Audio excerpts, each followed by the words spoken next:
फातिमा की रानी माँ, प्रभु यीशु की माँ, आसरा तू ही है माँ।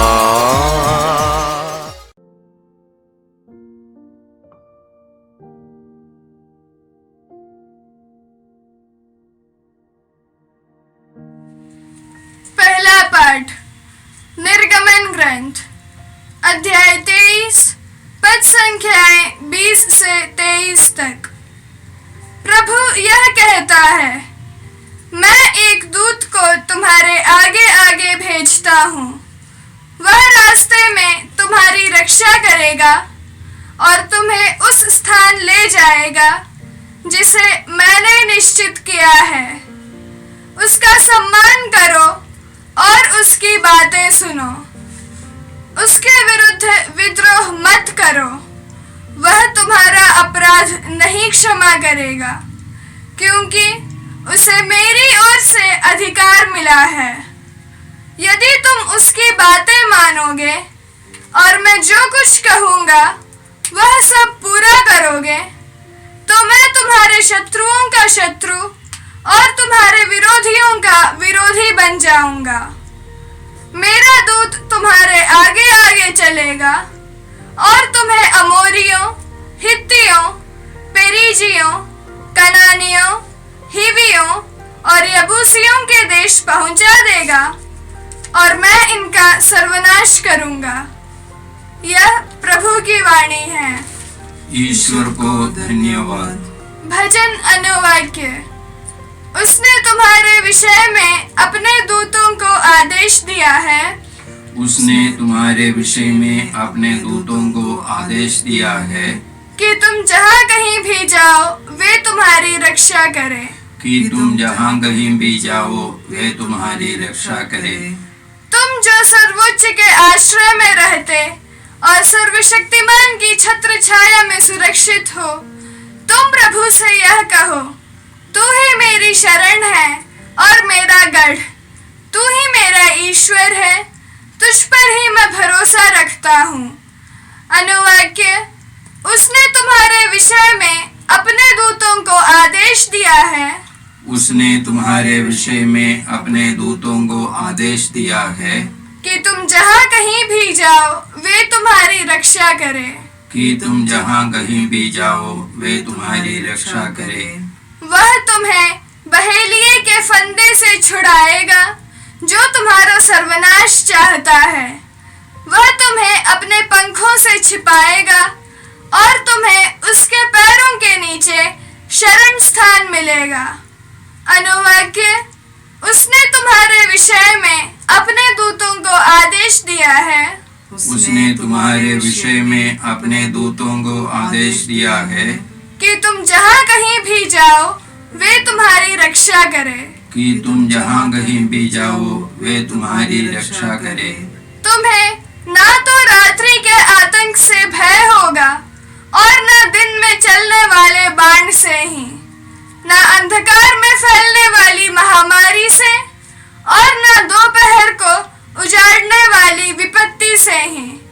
अनुवाक्य। उसने तुम्हारे विषय में अपने दूतों को आदेश दिया है। उसने तुम्हारे विषय में अपने दूतों को आदेश दिया है कि तुम जहाँ कहीं भी जाओ वे तुम्हारी रक्षा करें। कि तुम जहाँ कहीं भी जाओ वे तुम्हारी रक्षा करें। न तो विपत्ति तुम पर आएगी और न महामारी तुम्हारे घर के निकट आ पाएगी, क्योंकि उसने तुम्हारे विषय में अपने दूतों को यह आदेश दिया है कि तुम जहाँ कहीं भी जाओ वे तुम्हारी रक्षा करें। अनुवाक्य। उसने तुम्हारे विषय में अपने दूतों को आदेश दिया है। उसने तुम्हारे विषय में अपने दूतों को आदेश दिया है कि तुम जहाँ कहीं भी जाओ वे तुम्हारी रक्षा करें। कि तुम जहाँ कहीं भी जाओ वे तुम्हारी रक्षा करें। जय घोष। Alleluia, alleluia. प्रभु की इच्छा पर चलने वाले उसके समस्त सेवकों, प्रभु को धन्य कहो। अल्लेलुया। प्रभु आप लोगों के साथ हो और आपके साथ भी। संतमती के अनुसार पवित्र सुसमाचार। प्रभु की जय। अध्याय 18 पद संज्ञाएं 1 से 5 तक और 10। उस समय शिष्य ईसा के पास आकर बोले, स्वर्ग के राज्य में सबसे बड़ा कौन है?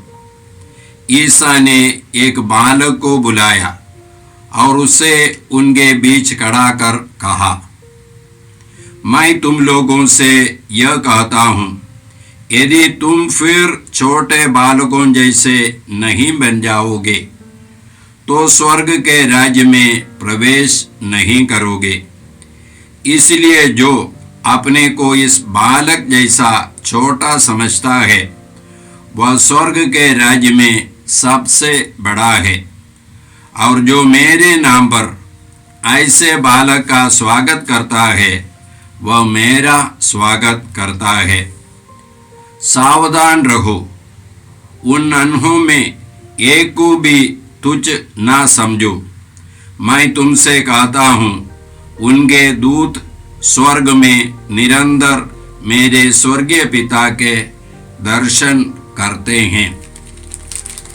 यह प्रभु का सुसमाचार है। ख्रिस्त की जय। ख्रीस्त में प्यारे भाई बहनों, आज कलीसिया रेकवाल दूध का पर्व मनाती है। जैसे हम लोग जानते हैं, कलीसिया की एक शिक्षा है और परंपरा हम लोगों से बताती है कि हमारी सेवा के लिए ईश्वर ने दूतों को रखा है। हम लोग स्तोत्र 91 में इसी प्रकार पढ़ते हैं। वचन बताता है, वह अपने दूतों को आदेश देगा कि तुम जहाँ कहीं भी जाओगे वे तुम्हारी रक्षा करें। वे तुम्हें अपने हाथों पर उठा लेंगे कि कहीं तुम्हारे पैरों को पत्थर से चोट ना लगे। तो ईश्वर अपने दूतों को आदेश देते हैं ताकि वे हमारी रक्षा करें। तो ये दूतों को या ये रेकवाल दूत को ईश्वर ने नियुक्त किया है ताकि हमारी रक्षा करे, हमारी जीवन की रक्षा करे, हमारे अनंत जीवन की रक्षा करे। हम लोगों ने आज के पहले पाठ में पढ़ा है कि निर्गमन ग्रंथ में जब इस्राएली लोग मरुभूमि से होकर के गुजरते थे, वे प्रतिज्ञा देश के लिए यात्रा कर रहे थे, तब ईश्वर ने कहा, मैं एक दूत को तुम्हारे आगे आगे भेजता हूँ। क्या के लिए? उनके मार्गदर्शन करने के लिए, उनको सुरक्षित रखने के लिए, उनको प्रतिज्ञा देश तक पहुँचाने के लिए। और ईश्वर बोलते हैं, उसकी बात को तुमको सुनना है और उसका पालन करना है। क्यों? क्योंकि मैंने उसको अधिकार दिया है। अंग्रेजी में ऐसा लिखा है, I have put my name in him. ये नेम, मैंने अपना नाम उसमें रखा है। ये नाम का मतलब क्या है? नाम का मतलब है उपस्थिति, प्रेजेंस, और उसके अलावा अधिकार, शक्ति। तो उसको अधिकार दिया है और ईश्वर की उपस्थिति इस दूध में है। तो इस दूध के द्वारा ईश्वर हमारे मार्गदर्शन करते हैं। क्या के लिए मार्गदर्शन करते हैं? ताकि हम लोग प्रतिज्ञात देश तक पहुंच सके। हमारे लिए प्रतिज्ञात देश कहाँ पर है? हमारे लिए प्रतिज्ञात देश स्वर्ग है। क्यों ईश्वर ये सब करते हैं? क्योंकि हमारा मूल्य ईश्वर के लिए बहुत ज़्यादा है या महत्वपूर्ण है। हम लोग संत मत्ती के सुसमाचार के 16वां अध्याय के 26वां वाक्य में इसी प्रकार पढ़ते हैं, मनुष्य को इससे क्या लाभ यदि वह सारा संसार कमा ले बल्कि अपना जीवन ही गवा दे। अपने जीवन के बदले मनुष्य दे ही क्या सकता है। अपने जीवन के बदले मनुष्य दे ही क्या सकता है। पुराने अनुवाद में या ट्रांसलेशन में इसी प्रकार था, अपनी आत्मा के लिए मनुष्य क्या दे सकता है। माने ये सारे संसार का मूल्य जितना है उससे ज्यादा है एक आत्मा का मूल्य, मनुष्य की एक आत्मा का मूल्य। इसलिए ईश्वर ने हमारे लिए अपने पुत्र को भेजा ताकि हम लोग मृत्यु से अनंत जीवन प्राप्त करें। इसलिए ईश्वर हमारे जीवन में अपने दूध को भेजते हैं ताकि ईश्वर हमें सुरक्षित प्रतिज्ञा देश तक, स्वर्ग तक हम लोगों को पहुंचावे। आज के सुसमाचार में हम लोगों ने सुना, यीशु से शिष्यों ने एक सवाल पूछा, स्वर्ग के राज्य में सबसे बड़ा कौन है। और यीशु ने एक बालक को उनके सामने खड़ा कर दिया और खड़ा करने के बाद यीशु ने शिष्यों से कहा, जो इस बालक के समान बनता है वह ईश्वर के राज्य में सबसे बड़ा है। एक बालक का गुण क्या है। एक बालक अपने माता पिता पर पूर्ण रीति से निर्भर रहेंगे, भरोसा रखेगा। तो इसी प्रकार जो व्यक्ति ईश्वर पर पूर्ण रीति से भरोसा रखता है, निर्भर रहता है, वह ईश्वर के राज्य में सबसे बड़ा है। तो जो व्यक्ति ईश्वर पर निर्भर रहेगा, ईश्वर उसको सुरक्षित रखेगा। उसकी सुरक्षा के लिए ईश्वर अपने दूध को भेजते हैं और हम लोग उसकी उपस्थिति को अनुभव करेंगे, उसकी सुरक्षा को हम लोग अनुभव करेंगे। एक बार एक बहन करीब 65 साल उम्र की है, विधवा है, 40 साल करीब हो गया उसके पति के मृत्यु के बाद, और बहुत तकलीफ के साथ उसने अपने बच्चों का पालन पोषण किया। उसको 3 बेटे हैं। उसने शिकायत के रूप में मुझसे कहा, मेरे लड़के लोग मेरी देखभाल नहीं करते हैं। तो मैंने उस बहन से कहा, इस बाइबल में कहाँ पर लिखा है कि आपके बेटे लोग आपका देखभाल करेंगे। इस बाइबल में लिखा है एक आदेश के रूप में बच्चों से कहते हैं तुमको अपने माता पिता का आदर करना है। ये एक आदेश है। प्रतिज्ञा के रूप में कहीं पर नहीं लिखा है तुम्हारे बच्चे तुम्हारे देखभाल करेंगे या तुम्हारी देखभाल तुम्हारे बच्चों के द्वारा, तुम्हारे पुत्रों के द्वारा होगा। एक प्रतिज्ञा के रूप में कहीं पर नहीं लिखा है। मैंने उस बहन से ऐसा कहा और उसके बाद उससे कहा, इस बाइबल के हर पन्ने में ईश्वर बोलते हैं मैं तुम्हारा देखभाल करूंगा, ईश्वर हमारे देखभाल करेंगे। ये बात इस बाइबल के हर पन्ने में है। यह मैंने उससे कहा। उसके 1 साल के बाद शायद उसने प्रार्थना की या मेरी बात को उसने स्वीकार किया। 1 साल के बाद एक व्यक्ति, उसका रिश्तेदार है लेकिन दूर का रिश्तेदार है, वो विदेश में है, उसके पास काफ़ी पैसा है। उसने इस बहन के बेटी एक अच्छी लड़की है लेकिन शादीशुदा है, इसलिए दूसरे घर में है।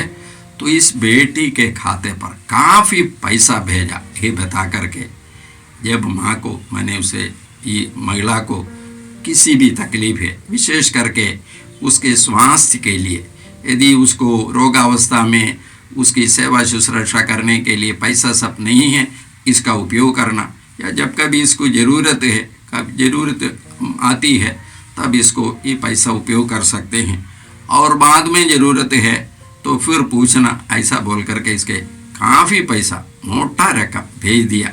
और उस लड़की ने मुझसे कहा और उसके माँ से भी कहा इसी प्रकार का एक घटना घटी है बोल करके।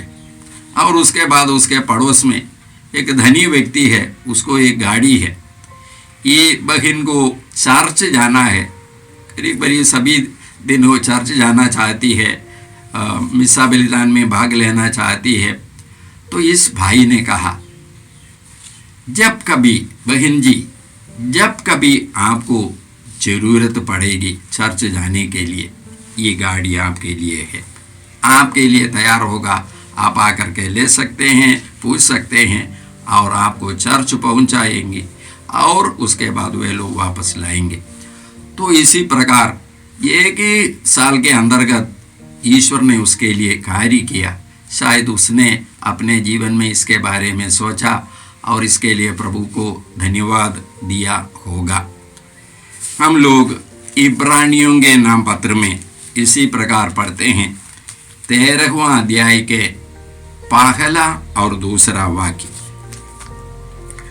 आपका भाद्र प्रेम बना रहे, आप लोग आदित्य सत्कार नहीं भूले, क्योंकि इसी के कारण कुछ लोगों ने अनजाने में अपने यहाँ स्वर्गदूतों का सत्कार किया है। तो ये आदिति के रूप में स्वर्गदूतों का सत्कार उन लोगों ने किया है। यदि हम लोग अपने जीवन में पीछे देखेंगे, हमारी दुखद अवस्था में या हमारी कठिनाई में अनजाने में कितने लोग आकर के हमारी मदद की है। एक बार मैं एक एक्सीडेंट में पड़ गया। मैं मोटरसाइकिल चला रहा था कई साल पहले और मैंने एक बच्चा से टकराया। एक 10 साल के लड़का है, वास्तव में दौड़ करके ऐसा आया और उसका मेरे गाड़ी का पीछे उससे टकराया। वह गिर गया, वह बेहोश हो गया। तुरंत वहाँ के लोग मुझे घेर लिया, एक भीड़ मुझे घेर लिया। और यहाँ की अवस्था क्या है, ऐसी दुर्घटना होती है, तुरंत मारा पीटी होती है, पथरवाह होता है और उसके बाद गाड़ी जला देते हैं। तो मैंने सोचा ये सब होगा, मैं मन ही मन प्रार्थना कर रहा था। तो कुछ बातें हुई, वे लोग आकर के मैंने गुस्सा से मुझसे कुछ कहा, तो मैंने उन लोगों को जो उत्तर दे सकता था उसी रूप में मैंने दिया। कुछ ही क्षण में उस भीड़ से एक आदमी निकल करके आया। करीब 30 साल उम्र का एक युवक है, वो निकल करके आया, आकर के मेरे चेहरे पर नज़दीक आकर के देखा और देखने के बाद लोगों से कहा इसको जाने दो, और उसने रास्ता बनाया। एक भी सवाल नहीं पूछा। उसने कहा आप जाइए, जल्दी जाइए, कोई तकलीफ नहीं है, जाइए बोल करके। और मैं जल्दी ईश्वर को धन्यवाद देते हुए उधर से निकला। बाद में मैंने सोचा एक अनजान जगह पर कोई भी व्यक्ति मुझे नहीं जानते हैं, इसी प्रकार एक व्यक्ति आकर के मेरी सहायता की इस विषम परिस्थिति में। मैं समझता हूँ ईश्वर ने अपने दूत को भेजा, जैसे हम लोगों ने अभी इब्रानियों के नाम पत्र में पढ़ा है, और मेरी सहायता की है। इसका मतलब क्या है? इसका मतलब यही है, जब हम लोग ईश्वर पर एक बच्चे के समान निर्भर रहेंगे, ईश्वर हमारी मदद करेंगे और मदद के लिए ईश्वर कई लोगों को उपयोग करेंगे, कई अवस्था को उपयोग करेंगे, और ये इन लोगों के द्वारा ईश्वर अपने दूध को भेजते हैं। ये दूध, ये रेकुवाल दूध एक वास्तविकता है, इसके पीछे एक सच्चाई है। ईश्वर हमारी देखभाल करते हैं, क्या के लिए? ताकि हम लोग अपने जीवन का लक्ष्य प्राप्त कर सके। क्या लक्ष्य है? आनंद जीवन का लक्ष्य। हम लोग बाइबल में पढ़ते हैं, संत पौलुस फिलिपियों के नाम पत्र के 3 अध्याय के 13वां वाक्य में इसी प्रकार कहते हैं, मैं पीछे की बातों को भुलाकर आगे की बातों पर दृष्टि लगाकर बड़ी उत्सुकता से उस लक्ष्य की ओर दौड़ रहा हूँ। जिससे मैं स्वर्ग में वह पुरस्कार प्राप्त कर सकूं जिसके लिए ईश्वर ने हमें यीशु मसीह में बुलाया है। स्वर्ग में वह पुरस्कार प्राप्त कर सकूं जिसके लिए ईश्वर ने हमें यीशु मसीह में बुलाया है। हमारी इस दौड़ में, हमारी इस यात्रा में ईश्वर हमारी रक्षा करते हैं और देवदूतों को भेज करके हमारे रखवाल दूत के द्वारा ईश्वर हमें सुरक्षित रखते हैं और आज तक हमको सुरक्षित रखा है। हम लोग प्रभु को धन्यवाद देते हैं। आइए हम लोग प्रार्थना करें। हे परम पिता ईश्वर, हमारे जीवन के लिए हम तुझे धन्यवाद देते हैं। हे पिता ईश्वर, तूने हम लोगों को इतना मूल्यवान बनाया और तेरी दृष्टि में हम लोग मूल्यवान है, इसलिए तूने हमारी देख रेख के लिए देवदूतों को, रखवाल दूत को भेजा है। हम अपने रखवाल दूत के लिए तुझे धन्यवाद देते हैं। हे पिता ईश्वर, आज तक हमें सुरक्षित रखने के लिए हम तुझे धन्यवाद देते हैं। आगे भी सुरक्षित रखने के लिए और अनंत जीवन तक हमें सुरक्षित रख करके अपने लक्ष्य तक पहुंचाने के लिए हम तुझे धन्यवाद देते हैं। हे पिता ईश्वर, हम प्रतिदिन तुझ पर पूर्ण रीति से निर्भर रह सके, ये प्रार्थना हम करते हैं प्रभु क्रिस्त के द्वारा। आमीन। जय यीशु क्रिस्त में प्रिय भाई और बहनों, प्रभु यीशु ने हमें आदेश दिया है संसार के कोने कोने में जाकर सारी सृष्टि को सुसमाचार सुनाओ। सुसमाचार सुनने के लिए और सुनाने के लिए एक अच्छा मौका है। आप कृपया इस चैनल का सब्सक्राइब करें, लाइक करें, शेयर करें, बेल आइकन दबाएं ताकि यहाँ की नई वीडियोस की सूचना आपको मिलती रहेगी। साथ साथ आप दूसरों को भी प्रेरणा दें इसका सब्सक्राइब करने के लिए। याद रखें, कल के मिसा के दैनिक पाठ और उस पर टिप्पणियाँ आज ही दोपहर के बाद हम लोग अपलोड करते हैं। कृपया आज ही उसको सुनकर कल की तैयारी करें। प्रभु यीशु आपको और आपके परिवार को 100 गुनी आशीष देंगे। जय यीशु।